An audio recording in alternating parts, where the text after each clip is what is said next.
الحمد لله رب العالمين والعاقبة للمتقين والصلاة والسلام على رحمة للعالمين وعلى آله وأصحابه وأهل بيته وعترته وعلماء ملته وأولياء أمته أجمعين. أما بعد فقد قال الله تبارك وتعالى في الكلام المجيد والقرآن الحميد: أعوذ بالله من الشيطان الرجيم. بسم الله الرحمن الرحيم.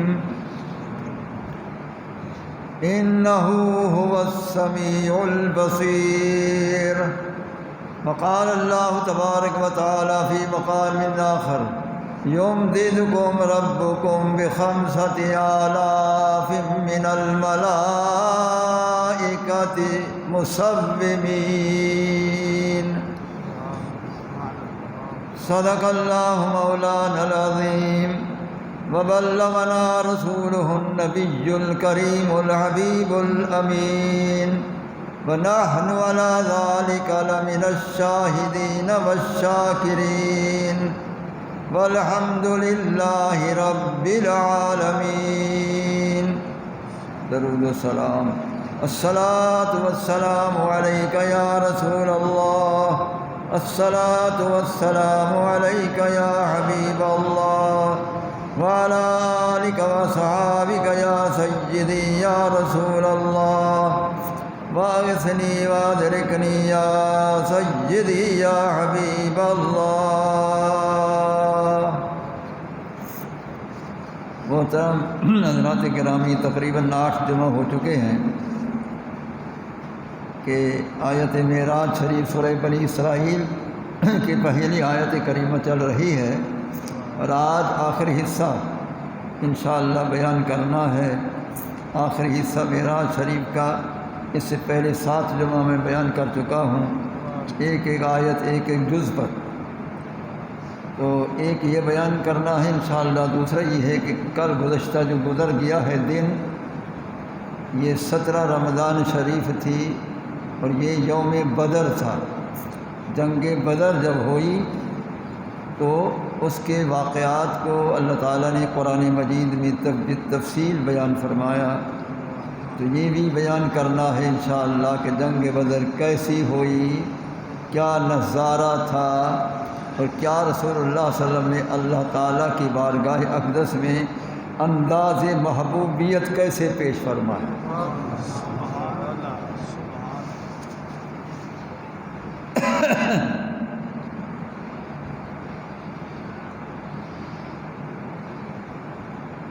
تو میں نے گزشتہ جمعہ بھی غالباً بیان کیا تھا کہ معراج شریف 3 حصوں پر تقسیم ہے.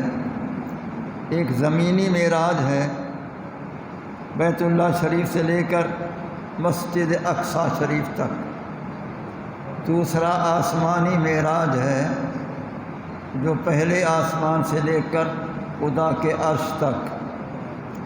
تیسرا حصہ معراج کا وہ لا مکانی ہے، عرش سے اوپر کا مقام جو اللہ تعالیٰ کی بارگاہ قدس میں آپ پہنچے، اور وہاں اکیلے جا کر اللہ تعالیٰ کا بے پردہ دیدار فرمایا. یہ 3 حصے معراج کے ہیں. 2 حصے میں نے بیان کر دیے ہیں، اب یہ تیسرا حصہ معراج کا، عرش سے اوپر کا. کہ عرش سے اوپر کوئی نہ تھا، سب لے جانے والے نیچے کھڑے ہو گئے، اور جانے والا ایک اوپر چلا گیا.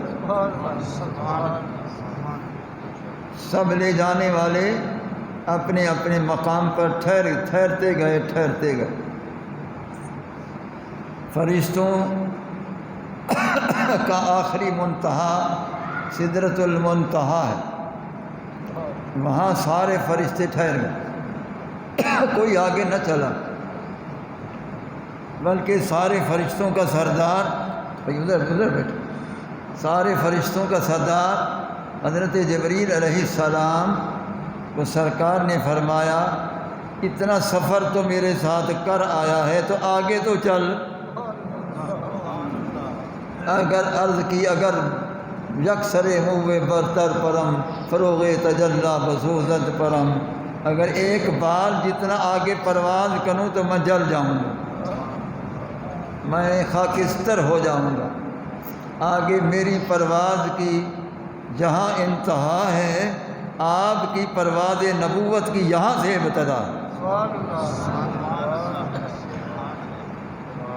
تو جبریل علیہ السلام بھی نہ جا سکے، ان کو بھی ہمت نہ ہوئی۔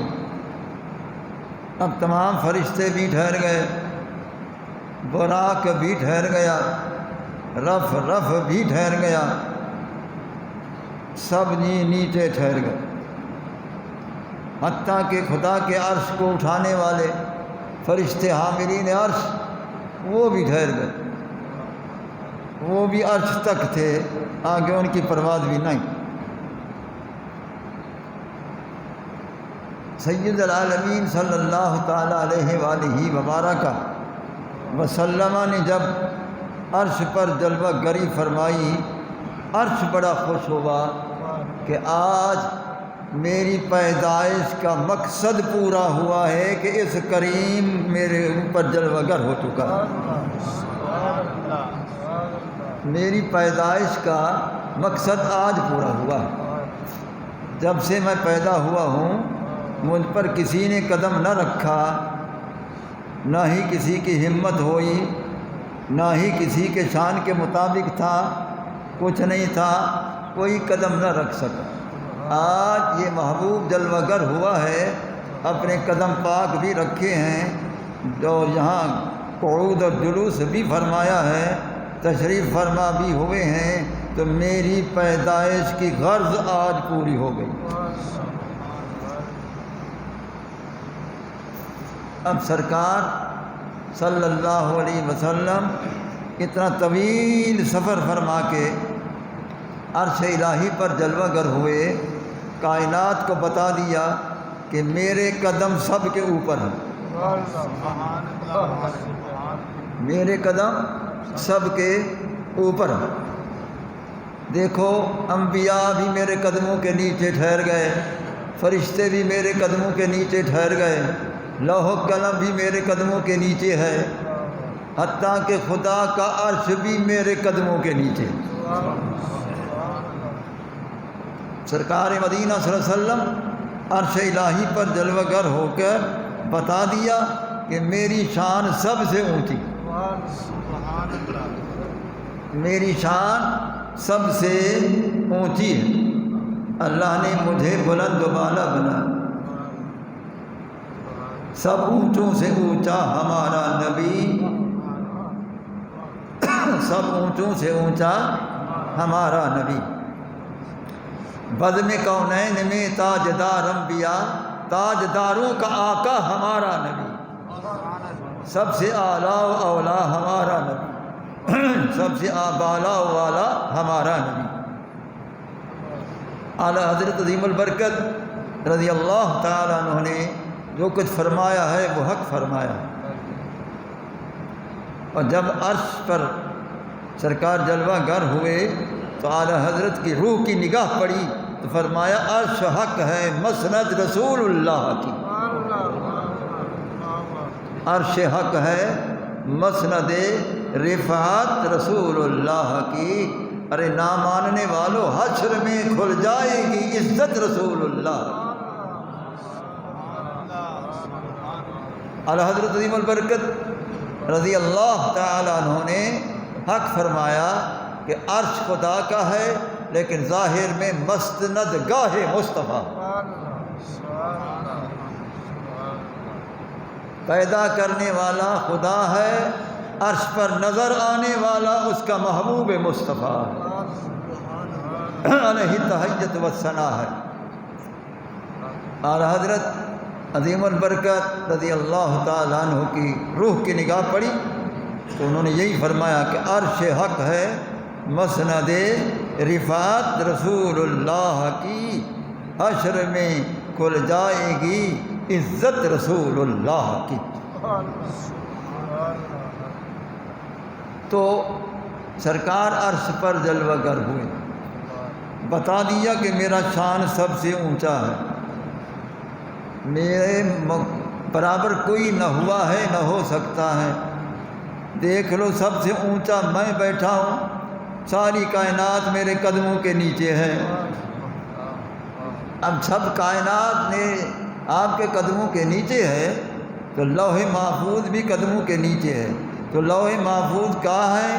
ساری کائنات کے علم کا، علوم کا خزینہ ہے، جو خزینہ علوم کائنات وہ تو سرکار کے قدموں کے نیچے والے کا علم ہے، تو ذات کا کیا علم ہوگا؟ اس ذات پاک کا علم کیا ہوگا؟ تو اب سرکار جلوہ گر ہیں، عرش الہی پر بیٹھو اکیلے، کوئی ساتھ نہیں، بالکل اکیلے بیٹھے۔ کیا نظارہ ہوگا؟ وہ نظارہ جس نے دیکھا خدا کی ذات نے وہ جانے، یا محبوب مصطفیٰ جانے۔ سرکار جلوہ گر ہیں تو کچھ دیر ہوئی، سرکار کو از خود خیال آیا کہ میرا رب تو انتظار میں ہے، میں تو عرش پر بیٹھ گیا ہوں، تو اس کی انتظار کا کیا ہوگا؟ تو سرکار اٹھنے لگے، عرش الہی سے اٹھنے لگے۔ اب سرکار اٹھنے لگے، ادھر سرکار اٹھنے لگے، پھر ادھر عرش نے کچھ کام کیا تھا۔ اب میں تقریر کر رہا ہوں اس صوفہ سیٹ پر، ایک قسم کی کرسی پر۔ اب جب میں تقریر کر کے اٹھوں گا، دوسری کرسی پر بیٹھوں گا، یہ مجھے چھوئے گی نہیں، یہ مجھے بٹھائے گی نہیں۔ کیوں؟ یہ نہیں بٹھا سکتی، نہیں اٹھا سکتی۔ لیکن جب سرکار مدینہ صلی اللہ علیہ وسلم اٹھے، وَتَمَسَّكَ الْعَرْشُ بِأَذْيَالِهِ، اللہ کے عرش نے سرکار کے ہر دامن کو پکڑا، ذرا بیٹھ تو صحیح۔ وَتَمَسَّكَ الْعَرْشُ بِأَذْيَالِهِ، اللہ کے عرش نے سرکار کے ہر دامن کو پکڑا، تھاما، پیارے ذرا تو بیٹھ، میری تو سیرابی ہی نہ ہوئی۔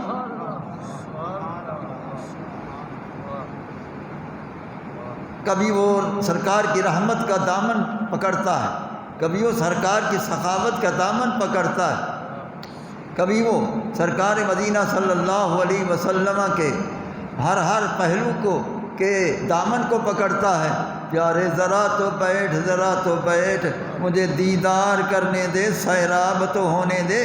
جب ہزاروں سال سے پیدا شدہ ہوں میں میرے اوپر کوئی جلوہ گر ہوا تو میں نے تجھے ہی دیکھا ہے، تو مزید تو دیکھنے دے، مزید تو دیکھنے دے۔ سرکار نے فرمایا کہ تیری محبت کو دیکھوں یا رب کی انتظار کو دیکھوں؟ تیری محبت کو دیکھوں یا رب کی انتظار کو دیکھوں؟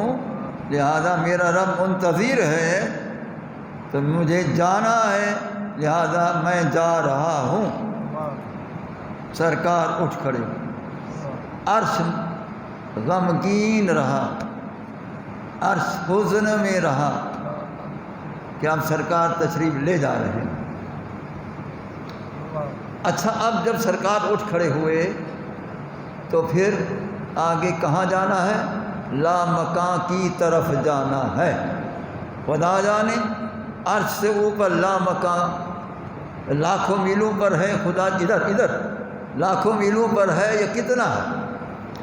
تو سرکار اٹھ کھڑے ہوئے لا مکان کی طرف جانے کے لیے۔ اب لاکھوں میلوں کا سفر، اس میں دو چیزیں ضروری ہیں۔ نمبر ایک سواری ہو، نمبر دوسرا راستہ معلوم ہو،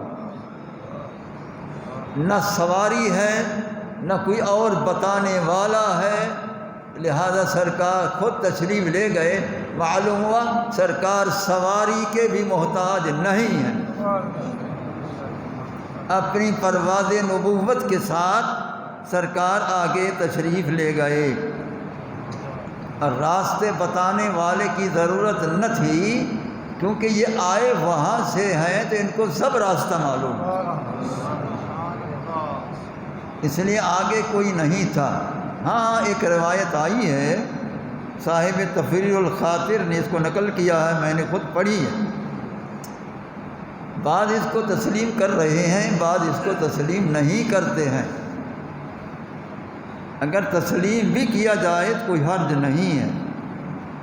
صاحب تفسیر الخاطر نے لکھا ہے کہ جس وقت عرش الہی سے رسول اللہ صلی اللہ علیہ وسلم آگے تشریف لے جانا تھا تو رف کی بجائے، براق کی بجائے اللہ تعالیٰ نے عالم ارواح سے حضور غوث پاک کا روح پیش فرمایا۔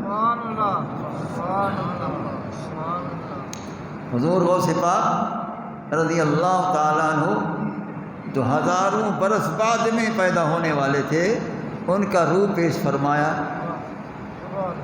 اور سرکار بغداد رضی اللہ تعالیٰ عنہ کا روح پاک جب پیش ہوا، سرکار نے دریافت فرمایا یا اللہ یہ کون ہے؟ اب سوال پیدا ہوتا ہے کہ سرکار کو علم نہیں یہ کون ہے؟ دریافت اس لیے فرمایا کہ تصدیق ہو جائے یہی میری اولاد میں سے ہونے والا ہے۔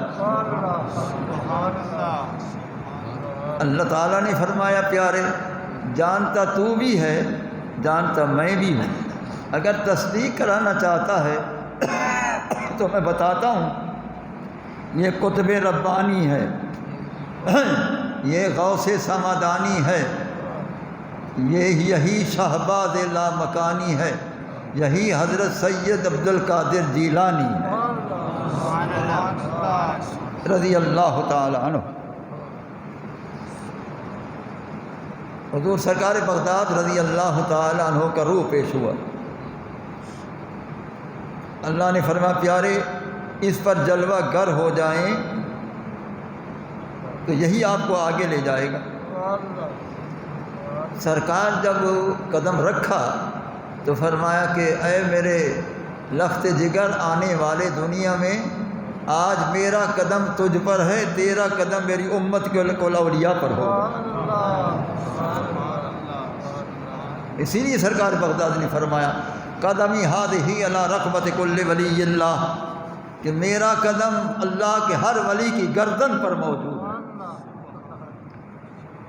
میرا قدم ہر ولی کی گردن پر ہے، اور باقی اس کو اولیاء تسلیم کرتے ہیں۔ قصہ مختصر کہ وہ روح پاک نے پرواز کی، اللہ تعالیٰ نے حضور سرکار بغداد کے روح پاک کو علم دے دیا کہ سیدھا لے آنا ہے وہاں تک لے آنا ہے جہاں تک میرا حکم۔ حضور سرکار بغداد عرش سے پرواز فرمائی تو پھر جہاں تک حکم الہی تھا وہاں آپ ٹھہر گئے کہ ہماری پرواز یہاں تک ہے، ہماری پرواز یہاں تک۔ ایک روایت میں آتا ہے کہ سدرۃ المنتہا سے آگے عرش پر جانے کے لیے سرکار بغداد کی روح پیش ہوئی تھی، وہ عرش تک لے گئے۔ قصہ مختصر کہ حضور سرکار بغداد رضی اللہ تعالی عنہ کی روح کو یہ شرف حاصل ہوا۔ ابھی میں بیان کر رہا تھا تو یہ مسئلہ میرے ذہن میں آیا، یہ ان کا کمال کہ جو عرش تک لے جا سکتا ہے، سواری بن کے پرواز کر کے لے جا سکتا ہے، جس کی پرواز عرش تک ہے یا عرش کے اوپر ہے تو اس کی پرواز بغداد شریف سے یہاں تک بھی ہو سکتی ہے، ان کی تشریف آوری بغداد سے یہاں تک بھی ہو سکتی ہے۔ قصہ مختصر وہ رف بھی ٹھہر گیا، براق بھی ٹھہر گیا، سرکار بغداد کا روح پاک بھی ٹھہر گیا۔ اب آگے جانے والا جانے یا لے جانے والا جانے۔ آگے کیا ہوا؟ جانے والا جانے یا لے جانے والا جانے۔ تو اللہ تعالیٰ جل شانہ و عم نوالہ نے محبوب کریم علیہ الصلاۃ والسلام سے کلام فرمایا۔ کیا فرمایا؟ کف کف کف، پیارے ٹھہر جا ٹھہر جا ٹھہر جا۔ کف کف کف، پیارے ٹھہر جا ٹھہر جا ٹھہر جا۔ اس ٹھہر جا اسی کہا جاتا ہے جو پرواز کر رہا ہے کہ پیارے ٹھہر جا۔ اب یہ آگے وجہ بتائی کیوں ٹھہر جا۔ اس لیے ٹھہر جا، ان ربک یصلی علیک، تیرا رب اس وقت تجھ پر درود و سلام کے پھول برسانا چاہتا ہے۔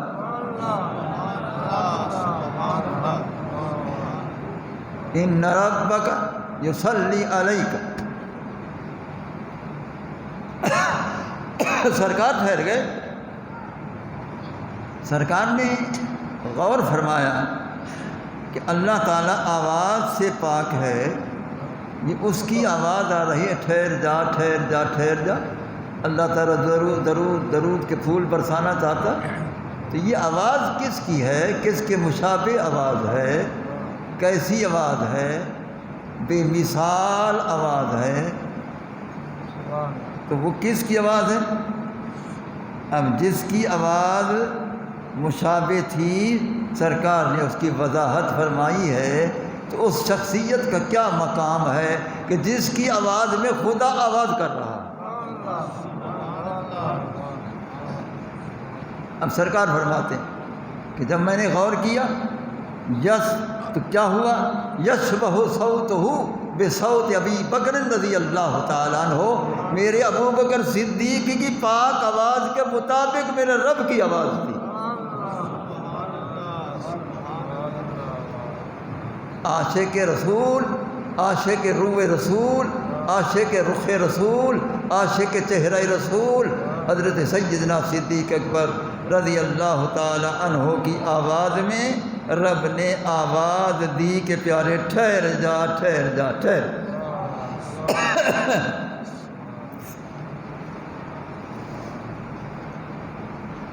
ابھی میں تقریر کر رہا ہوں تو مجھے خیال آیا کہ ابو بکر صدیق کی آواز کو رب نے کیوں پسند فرمایا؟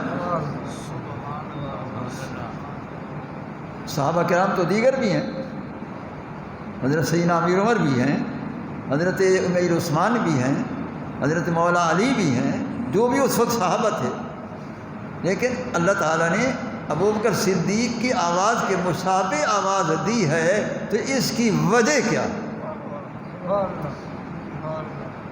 اس کی وجہ کیا؟ اب وجہ میں بتاتا ہوں تو پھر دیکھیں کہ ابو بکر صدیق کا شان کتنا ہے۔ وہ اس لیے مشابہ آواز تھی کہ تانیساً لرسول اللہ صلی اللہ علیہ وسلم، اپنے محبوب کو اپنے ساتھ مانوس محبت کرنے کے لیے کہ جس طرح ابو بکر سے انس کرتا ہے مجھ سے بھی اسی طرح انس کر۔ اس بنا پر حضرت ابو بکر صدیق رضی اللہ تعالی عنہ کی آواز کے مشابہ رب کی آواز تھی۔ تو اتنا شان ہے ابو بکر صدیق رضی اللہ تعالی عنہ کا کہ وہ اس وقت مکہ شریف میں تھے، شب معراج وہ مکہ شریف میں تھے، اور ان کی آواز کے مشابہ وہ عرش سے اوپر آواز آ رہی، اللہ تعالیٰ کی آواز آ رہی۔ تو اب وہ درود السلام ہو گیا، سرکار کو حکم ہوا کہ آگے آئیے آگے آئیے، اذن منی اذن منی اذن منی، ابھی قریب ہو جا اور قریب آ جا اور قریب آ جا اور قریب آ۔ آواز آ رہی ہے اذن منی اذن منی اذن منی۔ آ جا او پیارے آ جا، اب دوری کا وقت نہیں ہے، قریب ہونے کا وقت ہے۔ پیارے اور قریب آ جا، اور قریب آ جا، اور قریب آ جا۔ سرکار کس کے قریب ہوئے؟ رب تعالیٰ کے قریب ہوئے، رب تعالیٰ کے قریب ہوئے۔ ثم دنا فتدلی فکان قاب قوسین او ادنا، تو سرکار رب کے قریب ہوتے گئے ہوتے گئے ہوتے گئے، تو اللہ تعالیٰ کے اسماء کے قریب بھی ہوئے، پھر اللہ کے صفات کے قریب بھی ہوئے، پھر اللہ تعالیٰ کی عین ذات کے قریب۔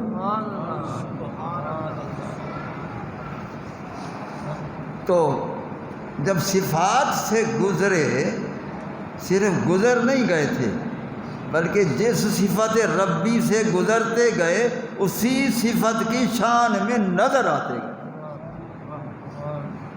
امام شارانی رحمۃ اللہ تعالی علیہ نے اچھی وضاحت کی ہے الجواقیت والجواہر کے اندر۔ وہ فرماتے ہیں کہ اذا مر علی الکریم کان کریما، جب میرا محبوب اللہ کے صفت کریم کے ہاں گزرا، وہ صرف گزرا نہیں، کریم بن کر نظر آ رہا تھا۔ اول الغفور کان غفورا، صفت غفور سے گزرا تو غفور نظر آ رہا تھا۔ اول الغفار کان غفارا، صفت غفار سے گزرا غفار نظر آ رہا تھا۔ اول حلیم کان حلیما، صفت حلیم سے گزرا تو حلیم نظر آ رہا تھا۔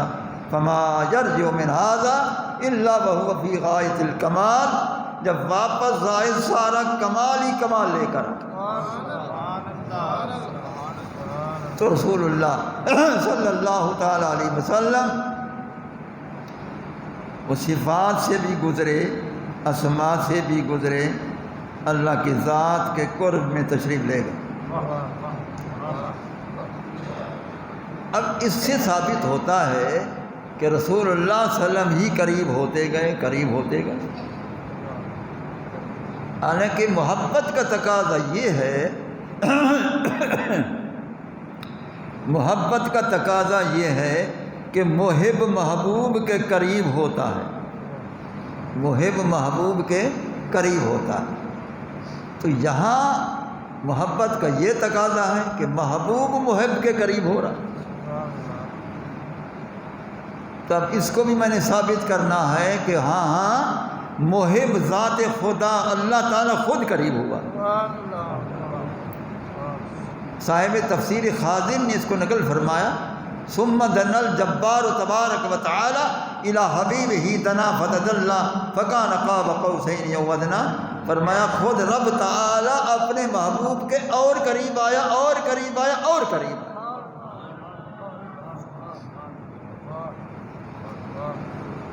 ادھر محب قریب ہوا، ادھر محبوب قریب ہوا، تو جب قرب اتنا ہو گیا کہ در مقامی لی ما اللہ سیر نیست، وحدت محضست اینجا غیر نیست، وہاں وحدت تھی، کثرت کا تصور بھی ختم ہو گیا، لہذا دیکھو تو ایک ہی نظر آ رہا ہے۔ تو لامکاں پر اس طرح اللہ تعالیٰ کی ذات کا قرب حاصل ہوا اور تجلیات ذات کو دیکھا، عین خدا کو دیکھا، عین خدا کو آپ نے دیکھا۔ فرمایا رأیت ربی بعین رأسی، میں نے اپنے رب کو لامکان پر جا کر ان سر اقدس کی پاک آنکھوں سے دیکھا ہے۔ یہ مقصود معراج تھا، یہ مقصود معراج تھا جو رسول اللہ کو حاصل ہوا، اور ایسا معراج نہ کسی کو پہلے ہوا نہ قیامت تک ہو سکتا، اور ایسی چشمان پاک نہ کسی کی ہوئی نہ ہو سکتی، اور ایسی چشمان پاک کے قوت بصیرت برداشت کرنے کی نہ کسی کے اندر ہوئی نہ ہو سکتی ہے۔ موسیٰ علیہ السلام صفت کے نور کو دیکھ کر بے ہوش ہو گئے، جہاں عین ذات کو بار بار دیکھا، خدا معلوم کتنا کتنا عرصہ دراز تک دیکھا لیکن آنکھ مبارک تک نہ جھپکی، یہ شان مصطفیٰ، یہ مقام مصطفیٰ ہے، یہ شان مصطفیٰ ہے اور یہ مقام مصطفیٰ ہے صلی اللہ علیہ وسلم۔ قصہ مختصر میں نے بڑے اختصار سے اس آخری حصہ کو بیان کیا ہے، ابھی بہت کچھ رہ گیا، میں نے چھوڑ دیا ہے، بہت کچھ چھوڑ دیا میں، کیونکہ جنگ بدر کا دن کل یوم بدر گزر چکا ہے۔ اس مناسبت کے پیش نظر کچھ حصہ جنگ بدر کا بھی بیان کیا ہے۔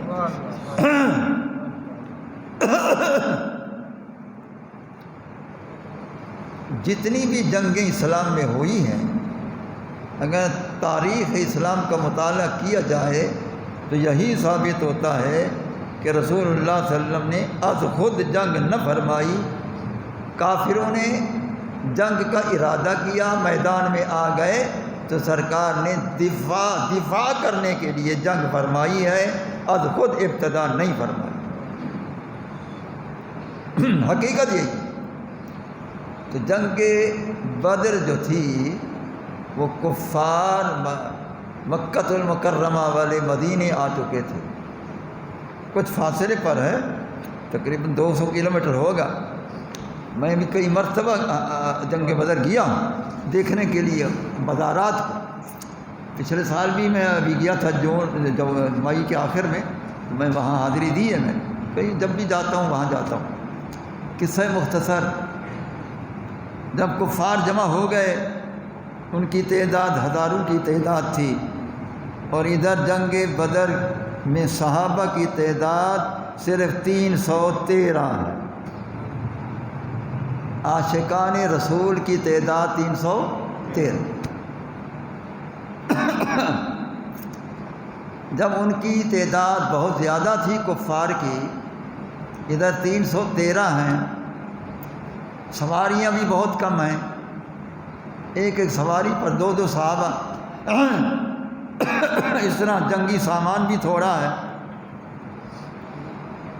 تو جب جوش و خروش دیکھا صحابہ کرام میں، رسول اللہ صلی اللہ علیہ وسلم نے دریافت فرمایا کہ اے میرے عاشقو، وہ ہزاروں کی تعداد میں نظر آ رہے ہیں، آپ 313 ہیں، کیا مقابلہ کرو گے؟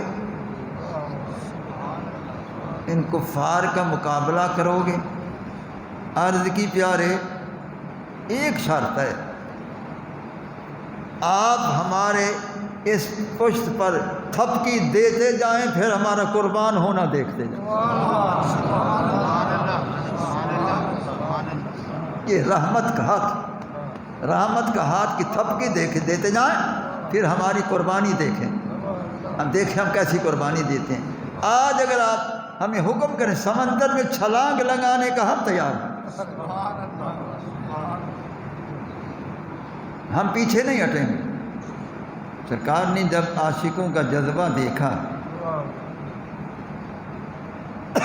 تو سجدے میں سرکار چلے گئے، اللہ کے حضور میں سجدہ کیا اور پھر انداز محبوبیت کا اظہار فرمایا۔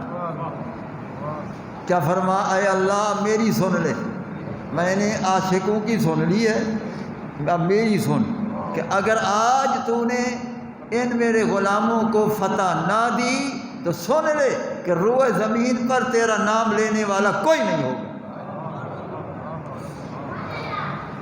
روئے زمین پر تیرا نام لینے والا کوئی نہیں ہوگا۔ یہ انداز محبوبیت کا اظہار بھی ہو گیا۔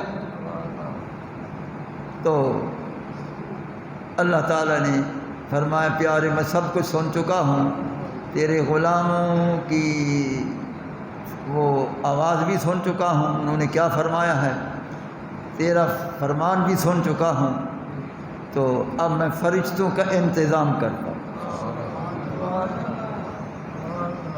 تو اللہ تعالیٰ نے سب سے پہلے 1000 فرشتوں کو نازل فرمایا، 1000 فرشتے آئے، وہ قطار میں تھے، ایک کے پیچھے دوسرا، دوسرے کے پیچھے تیسرا، ایسا قطار میں گھوڑوں پر سوار تھے، اور وہ فرشتے 1000 فرشتے پہلے آئے، پھر 3000 فرشتے بعد میں بھیجے، 3000 فرشتے پھر آئے، پھر بعد میں 5000 بھیجے، 5000 بھیجے، تو پھر جنگ شروع ہو گئی۔ ابھی میں بیان کر رہا تھا تو میرے ذہن میں یہ سوال آیا کہ اللہ تعالیٰ تو جانتا تھا کہ میں نے 5000 بھیجنے ہیں یا وہ کیا 9000 بھیجنے ہیں، وہ ایک ہی دفعہ بھیجتا، پہلی 1000 پھر 3000 پھر 5000، اس کی کیا وجہ؟ اس کی کیا وجہ؟ وجہ یہ ہے اللہ تعالیٰ دیکھنا چاہتا تھا کہ میرے محبوب کے عاشقوں کی تسلی 1000 فرشتوں تک کافی ہے یا آگے بھی چاہیے؟ تو جب دیکھا کہ اور بھی چاہیے تو اللہ نے فرمایا 3000 اور آ گئے، جب پھر دیکھا کہ اور بھی چاہیے تو اللہ نے فرمایا 5000 اور آ گئے۔ وہ 5000 جب آخری آ گئے تو اللہ فرماتا ہے کہ یمددکم ربکم بخمسۃ آلاف من الملائکۃ مصومین۔ جب وہ 5000 آئے تو وہ نشانیوں والے تھے۔ وہ نشانیاں کیسی تھیں؟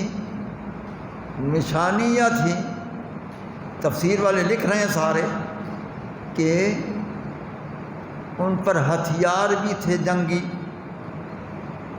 یہ تیر ہے، کمان ہے، تلوار ہے، فلاں ہے فلاں ہے، وہ ہتھیار بھی لیس تھے، یہاں ہتھیار بھی تھے، اور ان کی دستاریں بھی تھیں سر پر، یہ دستاریں بھی سر پر،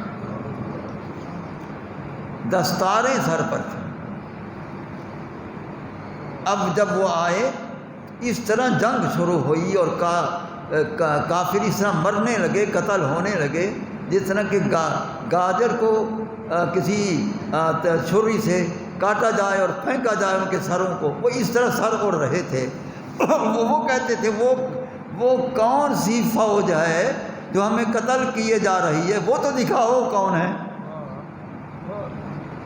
وہ فرشتے تھے، 5000 فرشتے تھے، کسی نے نہ دیکھا ان کو، لیکن اگر دیکھا تو رسول اللہ کی پاک آنکھوں نے دیکھا۔ سرکار نے ان فرشتوں کو دیکھا کہ 5000 فرشتے آخری آ چکے ہیں۔ اب سرکار نے فرمایا میں نے جبریل کو دیکھا، جبریل کے گھوڑے کو دیکھا، جبریل کے گھوڑے کے رنگ کو دیکھا کہ وہ کیسے رنگ والا تھا۔ اسی طرح دیگر فرشتوں کو دیکھا، ان کے گھوڑوں کو دیکھا، ان کے گھوڑوں کے رنگ کو دیکھا۔ اس کے بعد رسول اللہ صلی اللہ علیہ وسلم نے ان کے ہتھیاروں کو دیکھا۔ اس کے بعد رسول اللہ صلی اللہ علیہ وسلم نے ان فرشتوں کو دستار باندھے ہوئے دیکھا، دستار باندھے ہوئے دیکھا۔ معلوم ہوا دستار ایسی پیاری شے ہے کہ فرشتے بھی دستار باندھ کر آئے۔ العمامۃ تیجان والعرب، رسول اللہ صلی اللہ علیہ وسلم نے فرمایا یہ عمامہ شریف جو ہے یہ عرب کا تاج ہے، یہ عرب کا تاج ہے۔ اب وہ دستاریں بھی پہن کر آئے، سرکار نے پھر ان کے دستاروں کے رنگ دیکھے، فرمایا فقط جبریل علیہ السلام کی دستار سفید رنگ کی تھی، باقی فرشتوں کی دستاریں پیلے رنگ کی تھیں، یہ پیلے رنگ کی تھی۔ تو وہ دستار میں تھے اور وہ جنگ لڑ رہے ہیں۔ یہ تفسیر والوں نے سارا یہی لکھا ہے کہ جبریل علیہ السلام کی سفید دستار تھی اور باقیوں کی پیلی دستار تھی۔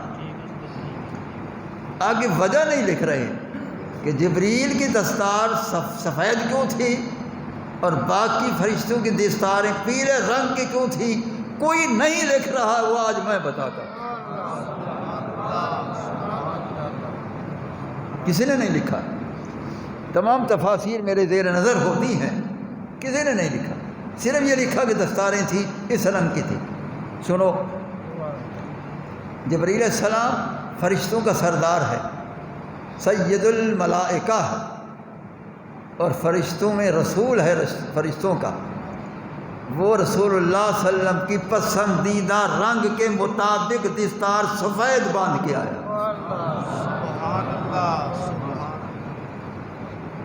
وہ رسول اللہ صلی اللہ علیہ وسلم کے پسندیدہ سفید رنگ کے مطابق وہ سفید دستار باندھ کے آیا ہے۔ رسول اللہ صلی اللہ علیہ وسلم کو سفید رنگ زیادہ پسند ہے۔ جبریل علیہ السلام اس لیے سفید دستار میں آئے۔ باقیوں کا پیلا رنگ ہے دستاروں کا، وہ کس لیے؟ وہ اس لیے ہے کہ اللہ تعالیٰ کے علم ازلی میں تھا کہ میرے محبوب کی امت میں ایک ایسا ولی کامل پیدا ہوگا جس کو پیلا رنگ پسند ہوگا۔ وہ حضرت علاء الدین کلیری بادشاہ رحمۃ اللہ علیہ ہیں، جو حضور گنج شکر رحمۃ اللہ علیہ کے بھانجے بھی ہیں اور ان کے داماد بھی ہیں، ان کے خلیفہ بھی ہیں، بہت بڑے اکابر سلسلہ چشتیہ صابریہ کے وہ سربراہ ہیں۔ ان کو پیلا رنگ پسند تھا، دستار بھی پیلی، یہ رومال بھی پیلا، تو اس لیے اللہ نے فرمایا ایک ولی آنے والے کو پسند ہے تو اب سے یہ رنگ چلا جائے۔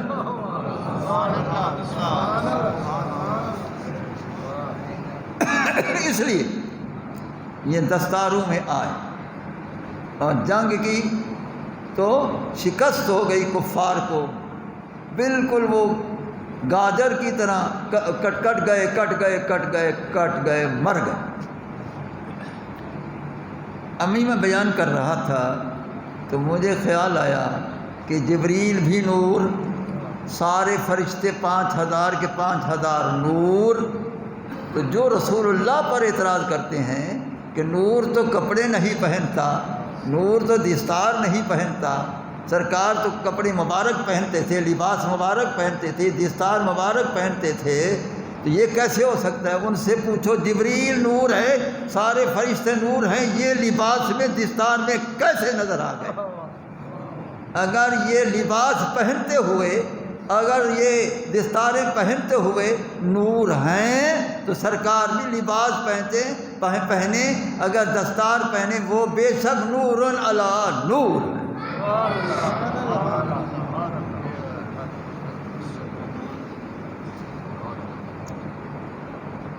نمبر 2، وہ جبریل علیہ السلام کی داڑھی شریف بھی نظر آ رہی تھی، داڑھی شریف، اگر یہ داڑھیوں میں بھی نظر آئیں تب بھی نور ہیں، اگر یہ کپڑوں میں نظر آئیں تب بھی نور ہیں، اگر یہ دستاروں میں نظر آئیں تب بھی نور ہیں، اگر یہ جنگی ہتھیاروں لیس نظر آئیں تب بھی نور ہیں، تلواروں سے جنگ کرتے رہیں تب بھی نور ہیں، تو ادھر تو نور کا شک نہیں کرتے، محبوب کے اندر کیوں کرتے ہیں؟ پر شک کرنے والے شک کرتے رہیں، ہم تو یقین والوں میں سے، ہمیں تو یقین ہے کہ سرکار نور علی نور۔ تو ابھی میں تقریر کر رہا ہوں تو پھر ایک اور کمال نظر آیا کہ اللہ تعالیٰ نے مدد کی ہے، یمددکم ربکم، تمہارے رب نے مدد کی ہے، ب5,000 5000 فرشتوں کے ذریعے۔ معلوم ہوا مدد اللہ کرتا ہے، سبب فرشتوں کو بناتا ہے، اسی طرح مدد اللہ کرتا ہے، سبب رسول اللہ کو بناتا ہے، مدد اللہ کرتا ہے، سبب اولیاء کو بناتا ہے۔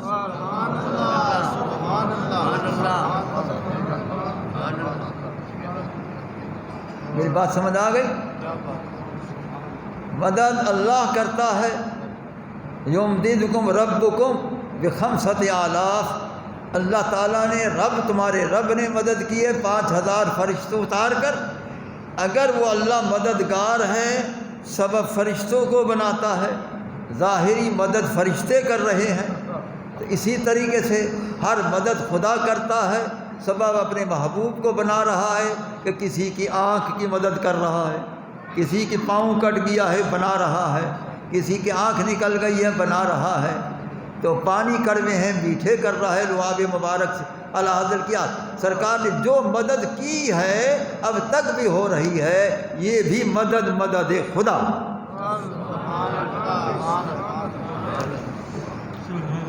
اسی طرح اولیاء اللہ جو مدد کرتے ہیں ان کی مدد بھی مدد خدا ہے، کیونکہ الاستعانۃ بالانبیاء والاولیاء استعانۃ باللہ تبارک و تعالی، انبیاء اور اولیاء کرام سے مدد مانگنا در حقیقت خدا سے مدد مانگنا ہے، کہ یہ غیر کی مدد نہیں، یہ خدا کی مدد۔ تو معلوم ہوا کہ اولیاء اللہ سے مدد مانگنا جائز ہے، اولیاء اللہ سے مدد مانگنا جائز ہے۔ اس لیے حضور سرکار بغداد نے فرمایا من استغاث بی فی قربۃ کشفت عنہ، فرمایا جو کسی مصیبت میں پھنسا ہو اور مجھے ندا کرے، مجھ سے مدد مانگے تو وہ گھر بیٹھا رہے گا، مشکل کشائی حل ہو جائے گا۔ تو اس لیے اب میں مدد کا موضوع شروع کروں تو اور دلائل مدد کے شروع ہو جائیں گے، تو موضوع رہ جائیں۔ قصہ مختصر کہ اگر فرشتے مددگار ہیں 5000، یہ سارے فرشتے میرے محبوب کریم کے غلام ہیں، جب غلام مددگار ہیں تو سب کے آقا کریم بطریق اولا مددگار، سب کے آقا کریم علیہ السلام، ہم سب کے آقا کریم علیہ السلام بطریق اولا مددگار ہیں، دنیا میں بھی، بوقت اجل بھی، بوقت داخلہ قبر بھی، بوقت قیامت بھی، بوقت میزان بھی، بوقت حساب و کتاب بھی، اور بوقت حوض کوثر بھی، اور بوقت جنت میں داخل ہونے کے وقت بھی، ہر جگہ مددگار۔ اس میں کوئی شک و شبہ نہیں، اس میں کوئی شک و شبہ نہیں، رسول اللہ صلی اللہ علیہ وسلم مددگار، بے شک مدد۔ میں تو ہر وقت عرض کرتا ہوں امداد کن از رنج و غم آزاد کن، در دین و دنیا شاد کن یا شیخ عبد القادر۔ امداد کن ہماری امداد کر، در دین و دنیا شاد کن، دنیا و آخرت میں خوش رکھ، در دین و دنیا شاد کن، امداد کن در دین و دنیا شاد کن، خوش رکھ اے سرکار بغداد، یا شیخ عبد القادر، اے شیخ عبد القادر ہماری مدد کر، ہم یہاں عرض کرتے ہیں مدد بغداد سے پہنچ جائے۔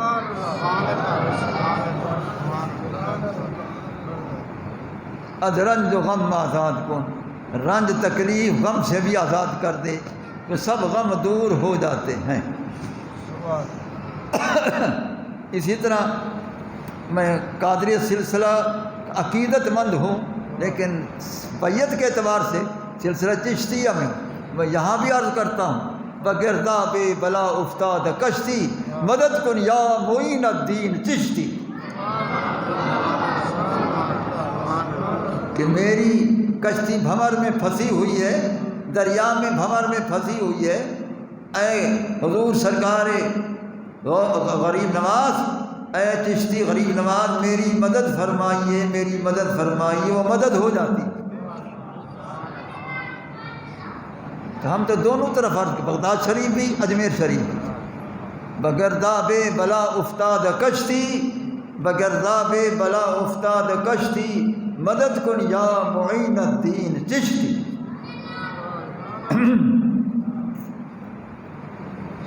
تو یہ اولیاء سے مدد مانگنا جائز ہے، اگر یہ مدد جائز نہ ہوتی اللہ تعالیٰ فرشتوں کو مددگار نہ بناتا، لہذا یہ جائز ہے۔ اب رہا کہ جب یہ قتل ہو گئے تو ایک کا قتل ایسے ہوا کہ اس کو بڑا افسوس ہوا کہ مجھے قتل بھی کر دیا گیا، لیکن 2 چھوٹے چھوٹے بچوں نے قتل کیا، وہ ابو جہل تھا، ابو جہل اس کو بڑا فخر تھا کہ مجھے بڑا کوئی فیل بس شیر جوان بھی قتل کرے تو کرے ورنہ عام آدمی کا کام ہی نہیں۔ تو اس نے حضرت عبد الرحمن ابن عوف رضی اللہ تعالی عنہ سے حضرت معاذ اور حضرت معوذ نے افرا کے بیٹوں انہوں نے کہا کہ اے چچا یہ بتا کون ہے وہ شخص جو رسول اللہ صلی اللہ علیہ وسلم کے حق میں بے ادبی کرتا ہے؟ انہوں نے فرمایا آپ تو بچے ہیں کیا کرو گے؟ انہوں نے کہا بچوں کا حال بعد میں دیکھنا، پہلے نشان تو کر کون ہے۔ انہوں نے نشان کیا وہ ابو جہل ہے، اس کا نشان بعد میں پہنچا، ان کی تلوار اس کے سر پر پہلے پہنچی۔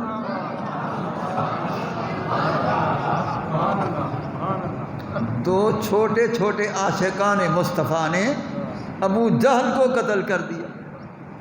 یہ غیرت رسول کا مقام ہے، یہ عشق رسول کا مقام ہے کہ وہ تڑپ بھی رہا ہے، افسوس کر کے جا رہا ہے کہ مجھے قتل بھی کیا، دو چھوٹے بچوں نے کیا۔ اللہ نے فرمایا یہی تو دکھانا تھا کہ میرے محبوب کے عاشق چھوٹے بچوں کا یہ عشق ہے تو بڑوں کے اندر کیا ہوگا۔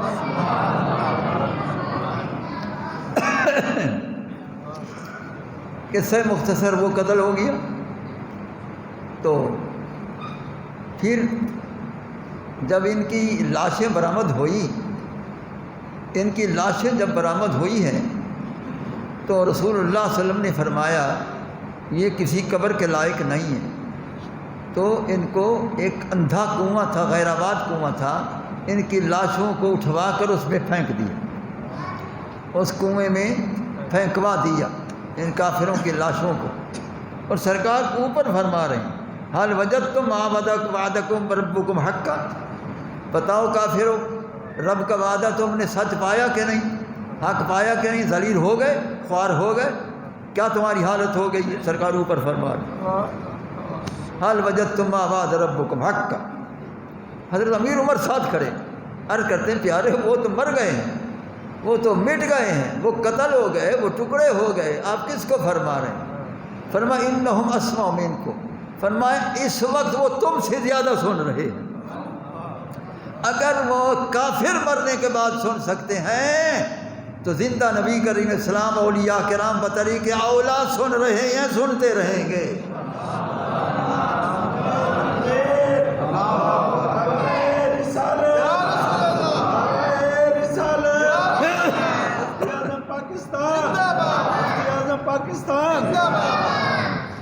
ہاں بھائی، اگر وہ مرنے کے بعد، قتل ہونے کے بعد، ٹکڑے ہو جانے کے بعد اگر وہ سن رہے ہیں تو پھر اللہ کے رسول علیہ السلام حیات طیبہ برزخیہ کے ساتھ بطریق اولا سنتے ہیں، سن رہے ہیں، سنتے رہیں گے۔ اسی طرح اہل بیت اطہار، شہدائے کربلا رضوان اللہ تعالی علیہم اجمعین، اسی طرح تمام اللہ تعالیٰ کے اولیاء کرام، یہ سب جو ہیں وہ سنتے ہیں، بعد وصال کے بھی سنتے ہیں۔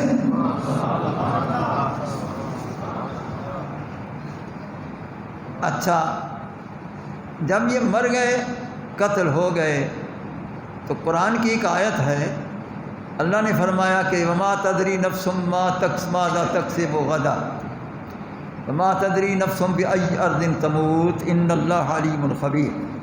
پیچھے وَعِندَهُ عِلْمُ السَّاعَةِ وَيُنَزِّلُ الْغَيْثَ وَيَعْلَمُ مَا فِي الْأَرْحَامِ، یہ ساری آیتیں۔ تو اللہ نے فرمایا وما تدری نفس بأی ارض تموت، کہ کسی کو علم نہیں کوئی کہاں مرے گا، عام کو علم نہیں، رسول اللہ کو علم ہے کہ یہ کافر کہاں مریں گے۔ مسلم شریف میں آیا کہ رسول اللہ صلی اللہ علیہ وسلم نے ان کے قتل ہونے سے پہلے حضرت امیر عمر کو ساتھ بلایا، وہ کھڑے ہو گئے، سرکار نے اپنے آسا مبارک سے زمین پر لکیر کھینچی، ایک لکیر، دوسری، تیسری، چوتھی، فرمایا عمر یہاں فلاں قتل ہوگا، یہاں فلاں قتل ہوگا، یہاں فلاں قتل ہوگا، یہاں فلاں قتل ہوگا۔ حضرت امیر عمر فرماتے جب یہ لوگ قتل ہو گئے میں گیا، ایک تاغ برابر ہی فرق نہ تھا، ایک تاغ برابر بھی فرق نہ تھا، وہیں قتل پڑے تھے۔ معلوم ہوا کہ اگر رسول اللہ صلی اللہ علیہ وسلم کو دشمنوں کے فوت ہونے کی جگہ کا علم ہے تو اپنے غلاموں کی قبر کا بطریق اولا علم. جس میں آیا اگر وہ کافروں کے قتل گاہ کا علم ہے، کافروں کی قتل گاہ کا علم ہے، تو شہدائے کربلا کی شہادت گاہ کا بھی علم. اگر کافروں کی قتل گاہ کا علم ہے تو غلاموں کی ہر قبر کی نشست گاہ کا بھی علم. علم ہے تو ہر قبر میں تشریف لاتے ہیں، علم ہے تو ہر قبر میں تشریف لاتے ہیں. کیوں لاتے ہیں؟ قبر وچ تائیں کنوں پہلے اباں دے نال کیا پوچھ دی، نیندے پارت میرا ہی امتی رکھے وے خیال کیا پوچھ.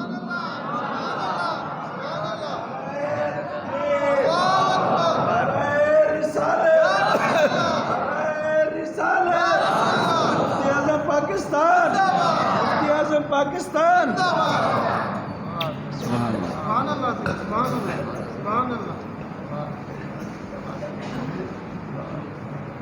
اس شعر کو والد صاحب رحمۃ اللہ علیہ بڑی اچھی ادائیگی سے آپ تقریر میں پڑھتے تھے. اسی شعر کو وہ پڑھتے تھے، قبر وچ تائیں کنوں پہلے اباں دے نال کیا پوچھ دی، لیندے پارت ملے امتی رکھے وے خیال کیا پوچھ دی. قبر وچ تائیں کنوں پہلے اباں دے نال کیا پوچھ دی، قبر وچ تائیں کنوں پہلے اباں دے نال کیا پوچھ دی، دیندے پارت ملے امتی رکھے وے خیال کیا پوچھ دی.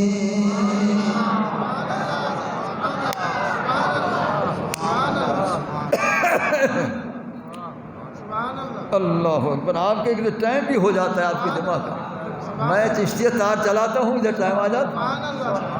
قبر وچ تائیں کنوں پہلے اباں دے نال کیا پوچھ دی، دیندے پارت ملے امتی رکھے وے خیال کیا پوچھ دی.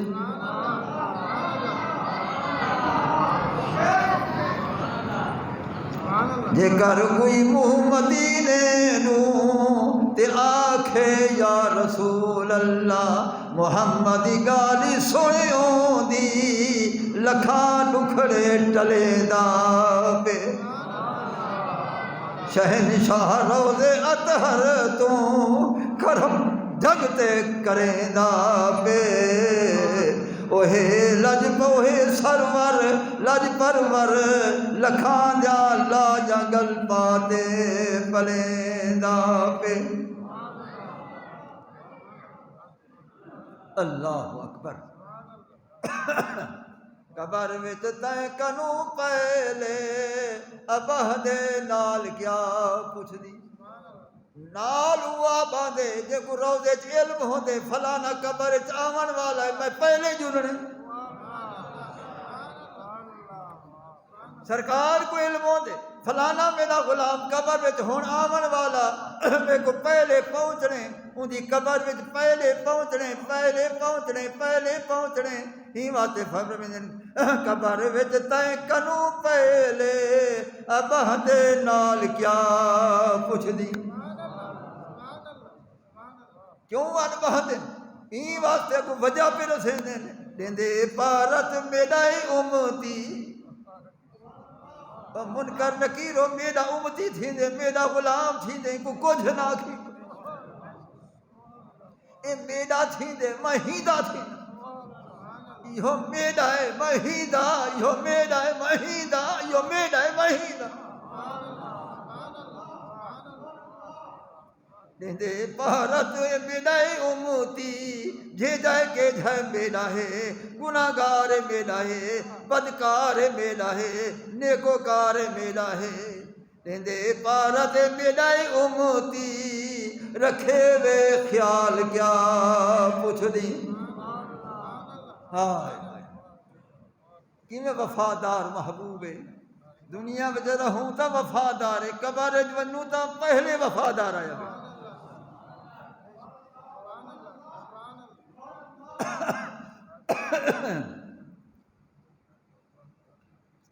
تو اب یہ جنگ بدر کا واقعہ میں نے بیان کر دیا ہے۔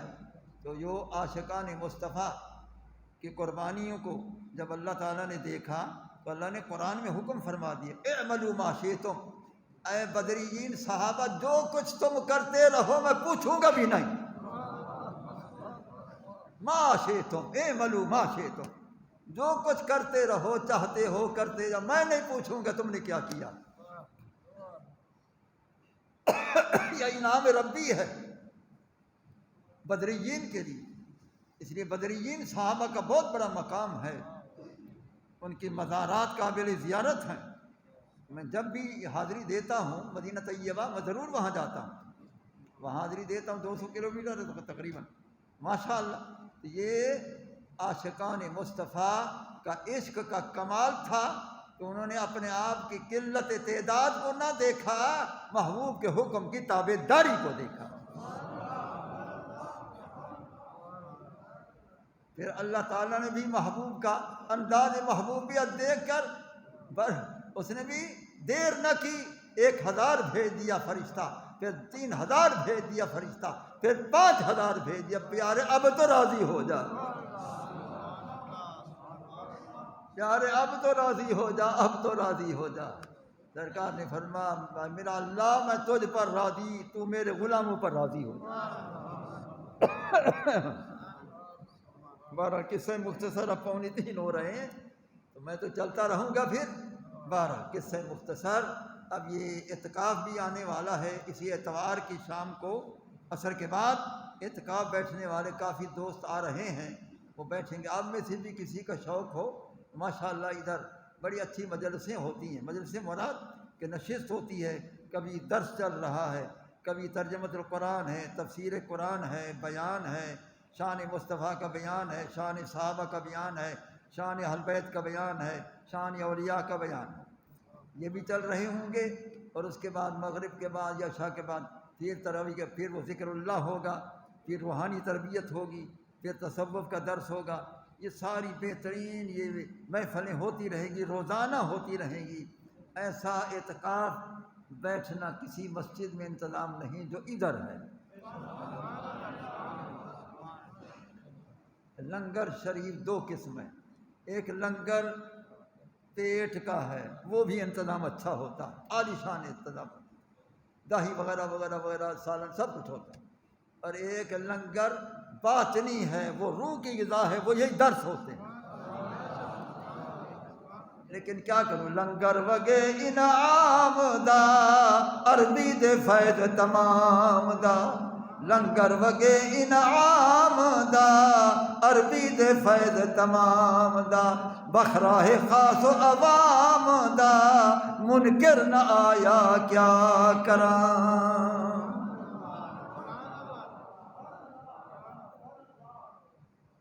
اب یہ لنگر شریف جاری ہوگا، ظاہری بھی باطنی بھی، اتوار کی شام کو عصر کے بعد۔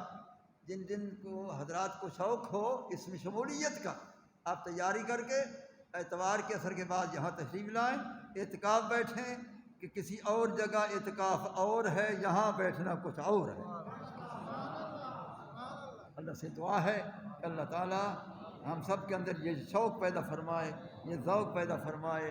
اللہ تعالیٰ شہدائے بدرین کے صدقے ہم پر رحمت فرمائے، کرم فرمائے۔ یا اللہ رمضان شریف کو ہم سے راضی فرما، رمضان شریف کو ہم سے راضی فرما۔ یا اللہ قرآن مجید کو راضی فرما، یا اللہ تراویح قبول فرما، عبادات قبول فرما۔ یا اللہ اپنے محبوب علیہ السلام کی شان بیان کرنے کی ہمیشہ توفیق عطا فرما۔ آخری لمحہ ہو تو زبان سے تعریف مصطفیٰ جاری رہے۔ آمین آمین آمین آمین۔ صلی اللہ تعالی علی خیر خلقہ سیدنا مولانا محمد وعلی آلہ وصحبہ اجمعین برحمتک یا ارحم الراحمین۔